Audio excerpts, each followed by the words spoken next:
नमस्कार, आपका स्वागत है फटाफट खबरों में। मैं हूं आपके साथ भावना रनौत। आज हम लेकर आए हैं उत्तराखंड के हर छोटे बड़े शहर की सबसे तेज और ताजा खबरें। तो चैनल को सब्सक्राइब कीजिए और वीडियो कहां से देख रहे हैं कमेंट बॉक्स में जरूर बताएं। चार धाम यात्रा को लेकर सीएम धामी ने बुलाई अहम बैठक, अपने सभी राजनीतिक कार्यक्रम किए स्थगित। मुख्यमंत्री पुष्कर सिंह धामी ने अपने सभी राजनीतिक कार्यक्रम स्थगित कर चार धाम यात्रा को लेकर अहम बैठक बुलाई। वीडियो कॉन्फ्रेंसिंग के माध्यम से उत्तरकाशी, रुद्रप्रयाग, चमोली के जिलाधिकारी भी इस बैठक में जुड़े। मुख्यमंत्री पुष्कर सिंह धामी गुरुवार दोपहर सचिवालय पहुंचे और चार धाम यात्रा की व्यवस्थाओं को लेकर जानकारी लेने के साथ ही दिशा निर्देश भी दे रहे हैं। इससे पहले सुबह मुख्य सचिव राधा रतूड़ी ने चार धाम यात्रा को लेकर जरूरी जानकारी दी। मंदिर से 200 मीटर तक मोबाइल प्रतिबंधित रहेंगे। मुख्य सचिव राधा रतूड़ी ने इस संबंध में दिशा निर्देश जारी करते हुए कहा कि नियमों का पालन नहीं करने पर सख्त कार्रवाई की जाएगी। फिर सुलगे जंगल, धुएं से घुट रहा दम, हल्द्वानी में धधका चिड़ियाघर का जंगल। 3 दिन पूर्व हुई वर्षा से जंगलों में विकराल हुई आग ठंडी पड़ गई थी, लेकिन 2 दिन से लगातार चढ़ रहे पारे से एक बार फिर जंगलों में आग लगनी शुरू हो गई है। बुधवार को देवी खाल, गुमखाल के मध्य जंगलों में भीषण आग लगी थी। चारों ओर फैले धुएं से आसपास के ग्रामीणों का सांस लेना भी दूभर हो गया था। यही नहीं, धुआं राष्ट्रीय राजमार्ग से आवाजाही करने वाले वाहन चालकों के लिए भी मुसीबत कर रहा था। प्यार के रास्ते में आ रही थी दादी तो पोती ने बॉयफ्रेंड के दोस्त से कराया कत्ल, ऐसे हुआ खुलासा, दोनों गिरफ्तार। ज्वालापुर में 2 दिन पहले तीर्थ पुरोहित परिवार की बुजुर्ग महिला की दिन दिहाड़े हत्या के पीछे महिला की पोती ही मास्टरमाइंड निकली। प्रेम प्रसंग में रोकटोक के चलते उसने अपने बॉयफ्रेंड के दोस्त को ब्लैकमेल करते हुए दादी के कत्ल के लिए तैयार किया था। पुलिस ने आरोपित पोती और बीबीए में पढ़ने वाले मुख्य आरोपित को गिरफ्तार कर घटना का पर्दाफाश कर लिया। ज्वालापुर कोतवाली में प्रेस कॉन्फ्रेंस के दौरान एसएसपी प्रमेंद्र डोभाल ने बताया कि ज्वालापुर के मोहल्ला चाकला निवासी पेशे से तीर्थ पुरोहित अनुराग शर्मा गंगा सप्तमी के अवसर पर पूजा अर्चना के लिए हर की पौड़ी गए हुए थे। उनकी बुजुर्ग मां घर पर अकेली थी।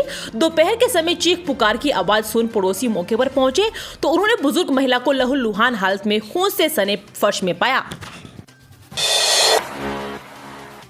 यात्रीगण ध्यान दें, चारों धामों में मोबाइल फोन बैन। चारों धाम केदारनाथ, बद्रीनाथ, यमुनोत्री और गंगोत्री में मोबाइल फोन पर बैन लगा दिया गया है। श्रद्धालु परिसर के 200 मीटर के दायरे में मोबाइल फोन का इस्तेमाल नहीं कर सकेंगे। उत्तराखंड के मुख्य सचिव राधा रतूड़ी ने यह जानकारी दी। उन्होंने बताया कि चारधाम यात्रा में इस वर्ष पिछले वर्ष से दोगुनी संख्या में श्रद्धालु पहुंच रहे हैं। श्रद्धालु उत्तराखंड पर्यटन की वेबसाइट पर पंजीकरण के बाद ही आए। इसी व्यवस्थाओं में मदद मिलेगी। मंदिर परिसर के 200 मीटर के दायरे में मोबाइल फोन का इस्तेमाल प्रतिबंधित रहेगा। घर के बाहर लगा मीटर हुआ खराब तो अब आप नहीं होंगे जिम्मेदार, बड़े काम की खबर। खराब मीटर का ठिकरा ऊर्जा निगम अब उपभोक्ताओं पर नहीं फोड़ पाएगा। घर के बाहर मीटर लगे होने पर अब ऊर्जा निगम ही खराबी के लिए जिम्मेदार होगा। उत्तराखंड विद्युत नियामक आयोग ने उपभोक्ताओं की परेशानी को देखते हुए ऊर्जा निगम की कार्यशैली पर नाराजगी जताई और खराब मीटर की जिम्मेदारी लेने के निर्देश दिए, जिस पर ऊर्जा निगम ने नई गाइडलाइन जारी कर दी है। उपभोक्ताओं को मीटर खराब होने पर ऊर्जा निगम के चक्कर काटने पड़ते हैं। साथ ही निगम की ओर से खराब मीटर बदलने के लिए उपभोक्ताओं पर ही वित्तीय भार डाला जाता है। इसे देखते हुए उत्तराखंड विद्युत नियामक आयोग ने ऊर्जा निगम को दिशा निर्देश दिए हैं। अब से नई गाइडलाइन के अनुसार घरों के बाहर लगे मीटर खराब होने पर पूर्ण जिम्मेदारी ऊर्जा निगम की होगी, जबकि गेट के भीतर लगे मीटर में खराबी आने पर पुराने नियमों के अनुसार ही कार्रवाई की जाएगी। मीटर खराब होने या फूंकने पर ऊर्जा निगम के टोल फ्री नंबर पर कॉल कर शिकायत दर्ज कराएं या फिर ऊर्जा निगम की वेबसाइट पर मीटर की जानकारी के साथ शिकायत करें। टिहरी डैम में 45 दिन बंद रह सकता है बिजली उत्पादन, पीने के पानी का संकट के भी आसार, पीछे है ये वजह। टिहरी बांध में पहले जून से 15 जुलाई तक बिजली का उत्पादन बंद रह सकता है। ऐसा इसलिए क्योंकि टिहरी हाइड्रो डेवलपमेंट कॉर्पोरेशन को पंप स्टोरेज प्लांट के अंतिम चरण का काम करना है। यह काम पहले जून से प्रस्तावित है। इसके लिए टीएचडीसी प्रबंधन ने केंद्र सरकार से टिहरी बांध से पानी न छोड़ने जाने की अनुमति मांगी है। हालांकि अभी अनुमति नहीं मिली है।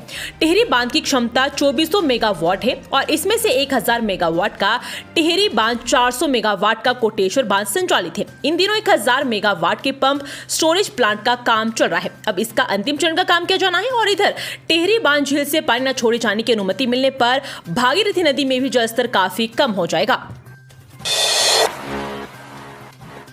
केदारनाथ यात्रा मार्ग में यात्रियों की सुरक्षा में तैनात बल हो रहे मददगार साबित।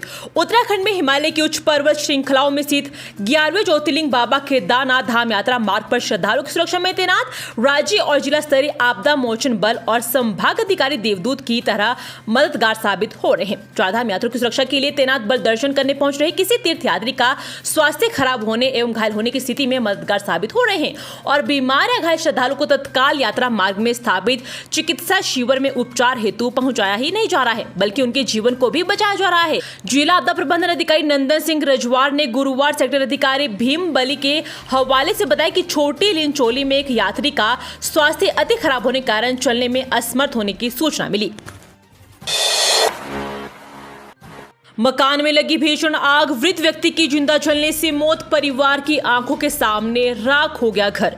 रुड़की गंग नहर कोतवाली क्षेत्र में एक मकान में आग लगने से बुजुर्ग की जिंदा जलकर मौत हो गई। मकान पूरी तरह जल चुका है, हालांकि परिवार के अन्य सदस्य सुरक्षित हैं। हादसे के बाद से परिवार में मातम पसरा हुआ है। गुरुवार को एक मकान में आग लगने की सूचना मिलने पर फायर यूनिट रुड़की तत्काल घटनास्थल लाल वाली गली निकट पुरानी तहसील थाना गनगहर पहुंची। घटनास्थल पर पहुंचकर देखा तो एक मकान में आग लगी थी, जिसे स्थानीय लोगों द्वारा उपलब्ध संसाधनों से बुझा लिया गया था। आग का कारण नहीं बल्कि आजीविका का साधन बन सकती है पिरूल। आईआईटी वैज्ञानिकों ने तैयार की मशीन। जंगलों में आग का बड़ा कारण बनने वाली पिरूल अब आईआईटी वैज्ञानिकों की ओर से तैयार की गई मशीन के जरिए आजीविका का साधन बन सकती है। बेहद सस्ते में तैयार होने वाली इस मशीन से पिरूल को कंप्रेस्ड कर ईंटों में परिवर्तित किया जा सकता है। इसके बाद इन्हें एक जगह से दूसरी जगह ले जाकर बिक्री करना और ईंधन के रूप में इस्तेमाल करना आसान हो गया है। इसका सफल प्रयोग उत्तराखंड के 2 गांव के बाद जम्मू कश्मीर के जंगलों में किया जा रहा है, जहां पिरूल लोगों की आजीविका का जरिया बन रहा है। राज्य वन विकास निगम में करोड़ों का घपला, विशेष आंतरिक ऑडिट रिपोर्ट में पकड़ में आई गड़बड़ी। उत्तराखंड राज्य वन विकास निगम के लाल कुआं डिपो 4 व 5 में करोड़ों रुपए के घपले का मामला सामने आया है। निगम की विशेष आंतरिक रिपोर्ट में कहा गया है कि डिपो में लकड़ी की अवैध निकासी, गबन और वित्तीय अनियमितता की गई है। वन मंत्री सुबोध उनियाल के मुताबिक प्रकरण की एसआईटी से जांच कराई जा रही है।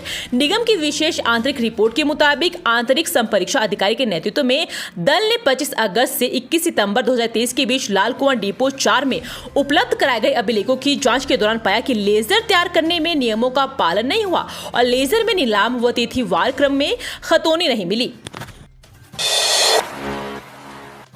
धाम के लिए निकली रुद्रनाथ की उत्सव डोली। 18 मई को खुलेंगे पंच केदार में चतुर्थ केदार के कपाट।